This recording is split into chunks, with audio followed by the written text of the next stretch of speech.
আজকে যে কেকটা তোমাদের সঙ্গে শেয়ার করব সেটা ছিল এক লালপুরীর জন্মদিনের কেক।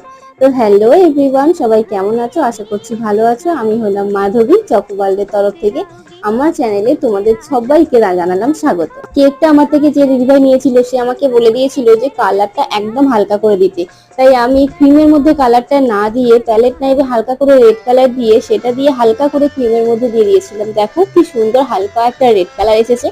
তো তোমরাও কিভাবে কালার দাও সেটাও কিন্তু জানিও। আর তার সাথে আমি কিছু রেড রোজ ইউজ করেছিলাম, সেখানেও কিন্তু কালারটা একদম হালকার মধ্যে রেখে দিয়েছিলাম। ফ্রিজে রেখেছিলাম বলে কালারটা এত সুন্দর একটা রেড কালার এসে গেছিল। তো তোমাদের ভিডিওটা কেমন লাগলো অবশ্যই কিন্তু কমেন্ট করে জানিও। কেকটা ছিল বাটারস্কচ ফ্লেভারের 3 পাউন্ডের। আর তার সাথে ডিজাইনটা তো ভীষণ পছন্দ হয়েছে, কাস্টমারেরও পছন্দ হয়েছে, তার সাথে আমারও ভীষণ পছন্দ হয়েছে। তোমাদের কেমন লাগলো অবশ্যই কিন্তু কমেন্ট করে জানিও। ভালো লাগলে লাইক কমেন্ট সাবস্ক্রাইব করে দিও। রাধে রাধে।